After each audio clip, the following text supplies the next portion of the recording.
Bill Watts was in booking at that time, and they called me and Scott Hall, Sean Waltman, Bob Backlund. They called us all to the first aid room in the arena, in the Lansing Arena. And it was a long, thin room. The gurney was turned sideways at the end, and then a couple cabinets and stuff, like a first aid station.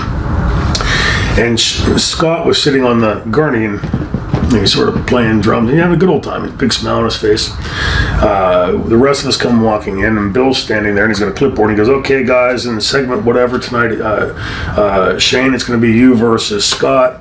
And he's talking the whole time. Scott's doing this stuff, and Bill stops about halfway through, and he goes, "Shane, what do you use for a finish?"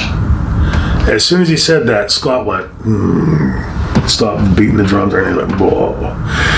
And I remember vividly seeing that and thinking, well, I just have to go out and bump my ass off for him, and we'll figure something out that makes sense. And I had been around the business long enough to know, and trained by the right people, that if you start stuttering stepping me or lead-assing me, going up for a slam or whatever, you don't need to do it twice. I know as soon as you start doing it what you're doing, and I'll just try to overcompensate. But in the long run of it, it's going to make the match look like shit. And I would think that anybody like Vince, or anybody that's been around the business for any length of time, would be able to clearly watch a video. I could watch any video and go, this one or that one is causing it. You can clearly see it. And it was pulling teeth that night with Scott. And there was a lot of that up there. A lot of this, like this boo-boo face, if like somebody had to do a job or whatever. And then there were like little comments. I remember one night, Scott, I was being very careful with my punches and stuff. I did, in ECW, we laid stuff in pretty solid. And I didn't want to get a reputation up there and, bust somebody, hard-way somebody or whatever, and all of a sudden, oh, he's the dangerous guy to work with. So one night, Scott came back in front of the dressing room. He said it loud enough for everybody to hear, and I guess in order to try to embarrass me, he thought.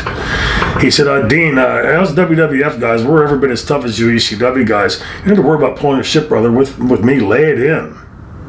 Okay, got it. The next night, I went out and did exactly what I would do in ECW. I didn't stiff him. I didn't potato him. I snugged it like we would in ECW. Never once in ECW, whether it was Taz, Bam Bam Bigelow, or Francine or Bill McGillicuddy, not one time did I ever have anybody complain in ECW. And the very next night, Scott Hall comes back into the dressing room. He goes, "Dean, I know what I said last night, but goddamn, you didn't have to kill me out there." I was like, well, which is it? Are you guys as tough as the ECW guys? Because that's how we did it in ECW. Or do you want me to just pull my shit and take it real? I can do either way. And I just remember thinking to myself how embarrassed I was for him that he would do that.